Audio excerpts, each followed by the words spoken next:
Ya, saudara, aksi yang dilakukan oleh kelompok kriminal bersenjata atau disingkat KKB di Kabupaten Intan Jaya, Papua, seminggu terakhir memang semakin keras tindakannya, bahkan telah menewaskan setidaknya ada 6 orang dari aparat TNI hingga warga sipil juga pendeta.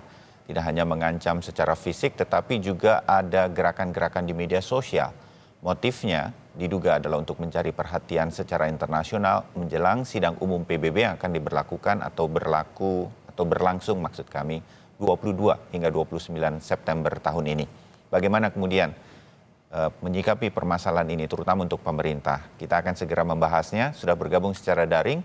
Eh, untuk saat ini baru ada Ketua Forum Komunikasi dan Aspirasi MPR RI untuk Papua atau MPR RI for Papua, Bang Yoris Raweai, serta peneliti kajian Papua dari LIPI, Mbak Rosita Dewi. Selamat pagi, Bang Yoris dan Mbak Rosita. Selamat pagi, Mas Bayu. Ya, nanti juga akan bergabung. Sekarang masih terus kami coba hubungi Deputi 7 Badan Intelijen Negara, Pak Wawan Purwanto, sudah berjanji. Mudah-mudahan hanya masalah komunikasi saja sebentar yang nanti akan bersama kita juga membahas permasalahan ini. Bang Yoris, saya tahu Anda terus kontak dengan teman-teman di Papua. Ada apa ini, Bang Yoris? Benar, ini adalah momen-momen yang biasa digunakan KKB untuk mencari perhatian secara internasional atau tidak hanya itu, Bang Yoris? Baik, Bayu. Sebetulnya masalah kekerasan yang terjadi di Papua ini kan kalau saya lihat bukan barang baru. Dan terlebih sejak pasca 1 Desember 2018 sampai ini hari, eskalasi kekerasan, kontak senjata itu terus terjadi dan meningkat. Memang kami hanya bisa memantau, memahami, mendengar dari berbagai macam laporan, baik dari masyarakat, dari teman-teman LSM atau Komnas HAM. Yang penting, Bayu, ini sebetulnya kalau Pak Wawan ada, kami bisa tanyakan bahwa masalah ini kan bukan masalah baru. Kemudian kita pahami bahwa pemerintah dalam hal ini BIN maupun TNI dan Polri sudah memetakan tentang kelompok-kelompok ini. Betul. Paling terakhir ini kan ada 2 kelompok yang terus melakukan aksi-aksi ini, yaitu kalau di daerah Lapago itu di Nduga ya, atau kita kenal dengan Kogoya. Karena peristiwa di Nduga, Bang Yoris sempat mampir juga di Sapa Indonesia waktu itu. Terus beberapa kali memang. Kemudian di daerah Mepago itu kan Joni Botak yang dipermain di daerah Pegunungan Tengah dan lain sebagainya. Ini kemudian beberapa hari ini Intan Jaya. Tapi sebelumnya juga ada terjadi juga kejadian kemarin September juga. Saya dapat laporan dari Pak Teo Hesegem dari sana gitu. Nah, ini yang kita perlu tanyakan dan kami sudah beberapa kali tanyakan dalam rapat-rapat terbatas itu dengan pihak Polkam, terutama tentang aksi-aksi yang akhir-akhir ini kan eskalasinya meningkat. Kalau saya begini, Bayu, bukan soal ada momentum luar. Sebagai catatan, sama-sama nanti kita tanya juga ke Pak Wawan, Bang Yoris dan Mbak Rosita, dan Polri juga menambah pasukan. TNI juga mengirimkan bantuan dari Sulawesi Selatan, Makassar waktu itu. Tapi kenapa kemudian ini terjadi kira-kira? Apa jawabannya waktu itu ketika berdiskusi mengenai ini, Bang Yoris? Saya waktu terakhir bersama rombongan Menko Polhukam, Mendagri, Wakapolri, kemudian itu ke 3 daerah termasuk di Timika dalam rapat Pompindo juga saya menyatakan di situ dan saya sudah publis. Pasca kejadian 16 Agustus 2018 di Wisma Kalasan, kemudian merebaknya demonstrasi di seluruh tanah Papua, bahkan di seluruh Indonesia, mengenai aksi rasialis ini kan, pemerintah menambah pasukan non-organik yang cukup banyak. Waktu itu kami sudah pertanyakan, waktu itu TNI dan Polri hampir berjumlah 9.000 lebih. Untuk bagaimana menjaga sarana-sarana vital di daerah Papua itu, terutama daerah-daerah yang telah diidentifikasi oleh pihak TNI dan Polri tentang gerakan-gerakan ini. Nah, saya pikir laporan dari TNI bahwa kelompok-kelompok ini kan jumlahnya tidak banyak. Seperti Kogoya cuma 50 orang, kemudian Johnny Botak juga 50 orang, yang sekarang di Intan ini kurang lebih segitu dengan persenjataannya yang hasil rampasan, amunisinya yang terbatas. Pertanyaan kita sekarang ini sudah cukup lama, sudah 2 tahun lebih ini kok penempatan pasukan non-organik di sana cukup banyak. Kemudian dengan peralatan tentunya yang begitu baik. Ya, Kenapa sampai sekarang ini tidak bisa menumpas kelompok-kelompok ini? ya. Apalagi dengan teknologi yang begitu canggih sekarang. Ini perlu memang dipertanyakan dan kami Oke. tidak bisa memberikan jawaban itu, Ya, Bayu dan ya. Rosita. Tahan dulu Bang Yoris. Tahan Baik. dulu. Ini pertanyaan kita semua sebetulnya. Karena sudah bergabung Pak Wawan Purwanto nih, Deputi 7 Badan Intelijen Negara. Ya. Melalui line telepon dulu. Pak Wawan, selamat pagi. Iya, selamat Ya. pagi. Iya Pak Wawan. Dalam seminggu terakhir kita kehilangan 6 nyawa. Terlalu mahal tampaknya dengan segala yang sudah diupayakan dan kita lihat penambahan pasukan dan lain-lain. Ada apa ini Pak Wawan? Ya, ya. Ya, sebetulnya memang ini masih menjadi permasalahan dan terus dilakukan upaya-upaya, baik itu upaya negosiasi, pendekatan dari sisi kemanusiaan maupun juga upaya bagaimana bisa mendekati kepada para saudara-saudara kita yang masih berupaya memisahkan diri itu. Dan adapun kita militer memang juga secara terbatas. Prinsipnya lebih kepada upaya melindungi rakyat yang kebetulan merasa terancam lah selama ini dengan ada pertempuran kan mereka otomatis posisinya sangat rawan. Jadi kita lebih kepada itu dan memang disadari di dalam pertempuran sering tidak melihat terjadinya rekrutasi peluru bisnya kemana-mana. Makanya kita di samping berupaya mengamankan secara maksimal juga tetap ada satu upaya himbauan supaya saudara-saudara kita ini turun gunung dan melakukan penyelesaian sebaik-baiknya dan harus menggunakan kekerasan bersenjata. Karena bagaimanapun juga di negara berdaulat, sipil bersenjata itu tidak diperkenankan. Sehingga dengan upaya-upaya pendekatan kita yang lebih soft dan humanis, serta pendekatan pembangunan yang selama ini diupayakan secara masif untuk bisa diterapkan di sana, maka upaya otsus kedua pun juga tetap dilakukan meskipun ini debatable, artinya masih juga ada yang puas, ada yang tidak puas. Tapi memang di dalam sebuah pembangunan itu tidak bisa memuaskan semua pihak. Jadi ada yang terpuaskan, ada juga yang tidak. Tapi secara prinsip kita ada berupaya untuk supaya ini memberikan yang terbaik untuk saudara-saudaraku yang berada di Papua ini untuk menikmati pembangunan sebagaimana juga di provinsi lain supaya sama-sama seimbang sejajar. Maka ada percepatan-percepatan yang dilakukan. Sehingga kalau ada masalah mari kita duduk. Itu lebih baik ada hitung kita hitung, ada rembuk kita rembuk gitu. Ya. Baik Pak Wawan, nanti kita akan bahas ini lebih mendalam lagi bersama Bang Yoris. Saya mau ke Mbak Rosita dulu dari LIPI yang banyak meneliti soal Papua. Karena Mbak Rosita jam 8 nanti sudah ada acara yang lain. Mbak Rosita, seperti tadi Bang Yoris bilang, ini seperti nggak selesai-selesai dan selalu saja terjadi kekerasan-kekerasan semacam ini. Saya tetap menganggap terlalu mahal apa yang kemudian kita harus kehilangan 6 orang dari aksi yang dilakukan oleh kelompok kriminal bersenjata. Apa sih sebenarnya yang tidak terjadi? Saya rasa yang disampaikan Pak Wawan, perbincangan, perundingan, tawaran sudah terjadi. Ada kelompok kriminal bersenjata yang sudah menyerahkan diri. Tapi kenapa kekerasan semacam ini nggak pernah putus di Papua? Mbak Rosita. Iya, terima kasih Mas Bayu.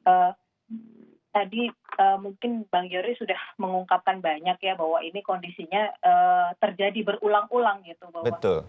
Karena kalau dari hasil penelitian kami juga menunjukkan bahwa akar masalahnya itu tidak di-address gitu ya, tidak dicoba untuk diselesaikan gitu. Apa sih akar masalahnya yang paling benar-benar itu? Kalau dari LIPI sendiri kita mengkaji ada 4 akar masalahnya, yaitu satu persoalan marginalisasi dan diskriminasi. Yang kedua persoalan pelanggaran HAM. Yang ketiga persoalan sejarah interpretasi sejarah dan juga status politik. Dan yang keempat ini persoalan kegagalan pembangunan. Jadi terdapat 4 persoalan ini. Memang kita tahu bahwa Otsus ini sudah mencoba untuk meminimalisir beberapa hal tadi lah ya. Solution gitu ya. Memang, dan kalau melihat dari Otsusnya sendiri, kontennya itu sudah cukup baik gitu Mas.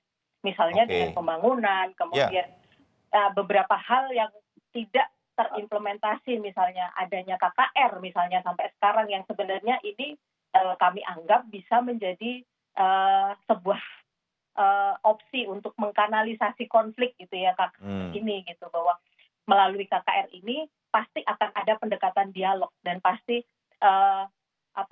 upaya untuk penyelesaian berbagai pelanggaran HAM dan lain sebagainya itu juga akan bisa terjadi melalui KKR ini gitu. Jadi saya pikir jika akar persoalan ini coba diselesaikan bersama gitu, itu mungkin akan bisa mengkanalisasi konflik ini gitu. Jadi hal-hal seperti ini tidak akan terulang-ulang terus gitu, karena kan ini memang ya apakah ini juga karena seperti yang dituduhkan motifnya karena mendekati sidang PBB kemudian eskalasinya meningkat, tapi saya pikir bukan itu gitu, karena ini terus berulang. Dan benar kata seperti yang sudah diungkapkan oleh Bang Yoris tadi, bahwa sejak 2018 kemudian kasus rasisme itu eskalasinya meningkat terus. Ya, saya setuju untuk itu. Bang Yoris, upaya-upaya untuk berbicara dengan semua pihak yang ada di Papua untuk tidak lagi dengan kekerasan, tapi dengan dialog begitu. Susah, itu nggak bisa dilakukan. Kalaupun pernah dilakukan, bisa berhasil atau tidak? Karena kan banyak sekali kelompok atau faksi di Papua itu, menurut Anda. Bayu, saya pikir ini kalau tadi kita dengar dari Pak Wawan, kemudian tadi Bu Rosita sudah memberikan gambaran konsep yang pernah LIPI lakukan atas perintah negara Presiden SBY pada saat itu untuk akhirnya melahirkan itu roadmap dengan 4 masalah. Itu akar masalah sebetulnya yang perlu diselesaikan. Nah, kalau kita lihat dinamika pergolakan, gesekan, baik yang terbuka, tertutup, yang soft, sampai yang kekerasan akhir-akhir ini, saya pikir gerakan ini kan bukan baru. Sejak tahun 65 itu gerakan ingin memisahkan diri itu sudah terjadi. Kemudian kemudian yang saya mau soroti itu begini, kita sudah sepakat bahwa melalui Otsus 2001 itu adalah solusi politik untuk menyelesaikan Papua dalam konteks Negara Kesatuan Republik Indonesia. Itu sudah diatur, diundangkan, kemudian tinggal bagaimana mengimplementasikan, kemudian ada dana Otsus di luar dari dana APBN untuk bagaimana melakukan afirmasi dan memproteksi orang asli Papua dalam rangka mengindonesiakan orang asli Papua dalam 4 hal yang tadi Bu Rosita sudah bilang. Ya, itu sudah berjalan belum menurut pengamatan Bang Yoris? Kita tahun depan ini anggaran itu sudah selesai. Nah, kami sedang membahas juga dari For Papua, kemudian dengan MRP, dengan pihak pemerintah daerah dan pemerintah pusat. Bahwa mengakhiri ini, mari kita evaluasi. Sebetulnya kalau kita mau jujur dan kita mau punya niat, punya will untuk menyelesaikan Papua ini, saya pikir tidak ada alternatif lain. Mari kita buka ruang dialog. Memang persoalannya dialog dengan siapa? Itu kami setuju, sebab yang merepresentasi masyarakat Papua itu kan kalau kita lihat dari proses integrasi 61 sampai dengan sekarang sudah berubah generasi, kemudian kelompok dari mana-mana agak sulit. Itulah kenapa Bayu, Bu Rosita dan pemirsa yang saya hormati, 18 Desember 2019 yang lalu, MPR sebagai rumah kebangsaan membentuk satu alat kelengkapan yang disebut dengan MPR for Papua. Terdiri dari DPR dan DPD, dan kebetulan saya diberikan kepercayaan untuk menjadi ketuanya. Nah, ini adalah representasi rakyat, representasi politik secara formal diatur oleh undang-undang untuk kami. Nah, selama ini kami sudah mencoba. Pemerintah sendiri tidak pernah mau mengajak kami sebagai representasi formal ini.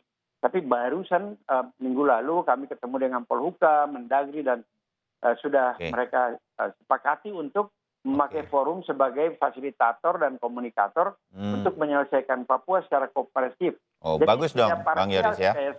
Setuju, cuma Bayu saya tambahkan ini.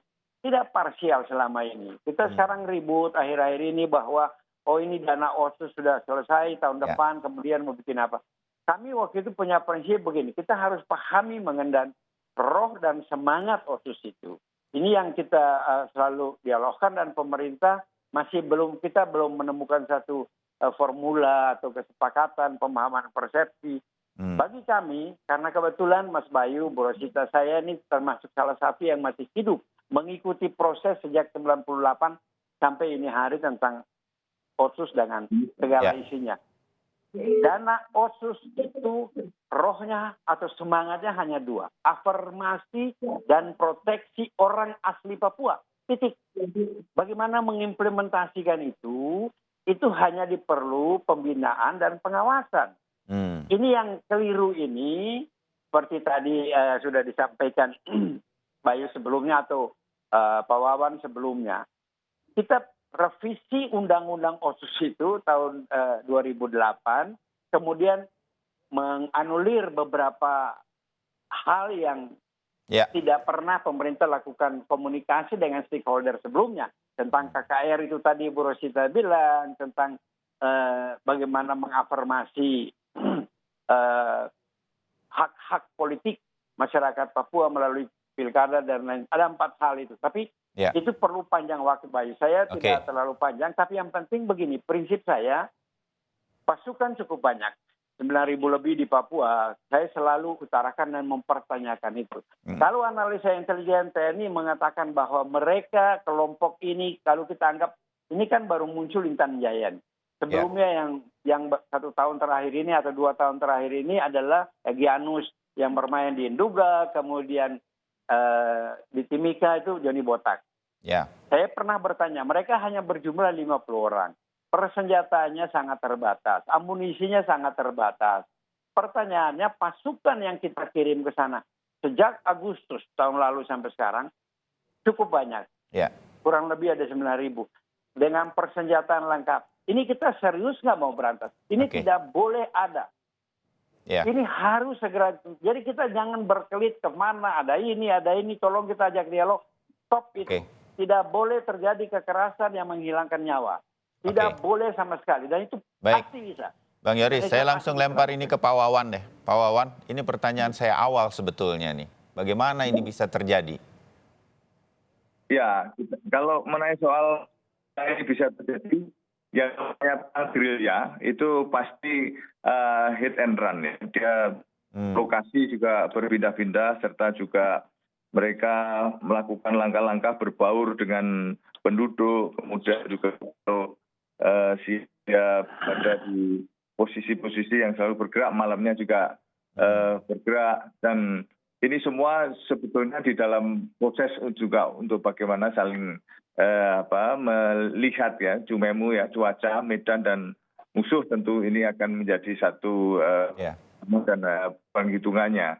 Hanya sekarang memang di samping kita tetap melakukan upaya-upaya yang sisi lain ya, di sisi upaya pendekatan dan pembangunan tadi, dalam kontak tembak memang tidak bisa dihindari kalau harus ada satu korban, baik itu korban di TNI Polri maupun juga dari pihak separatis ini.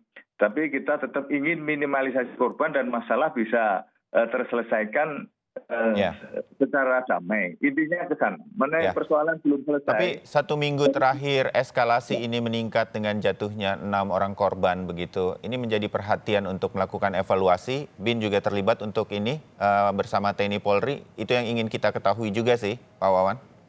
Ya, kami memang juga berada di sana. BIN juga turun ya, kita ada tim juga dan kita memang ada juga yang terluka dan juga ada yang gugur. Dan kita sadari memang medannya yang dari pihak sana lebih mengerti cara hidratnya karena memang asli dari sana. Ya kita ingin mengatasi ini secepatnya lah supaya tidak berlarut-larut. Hanya persoalannya kan memang persoalan ini kan tidak selesai secara tuntas dari waktu ke waktu karena memang ada juga pihak-pihak yang juga mendorong supaya ini tetap ada satu peristiwa yang terjadi. Di samping juga ada pihak dari luar negeri juga selalu ada dorongan untuk memberikan suatu supaya ini terjadi benturan di sana sini. Itulah sebabnya maka ini perlu ada satu penanganan komprehensif tadi Bang Yoris mengatakan. Itu yang kita mau bahas. Saya ke Mbak Rosita sebagai bagian akhir dari Mbak Rosita mungkin boleh juga sedikit menganalisa lebih jauh lagi. Saya membayangkan begitu Mbak Rosita, satu hal soal keamanan itu menjadi PR kita. Bagaimana kemudian jangan terjadi lagi jatuh korban. Pasukan kita sudah banyak di sana.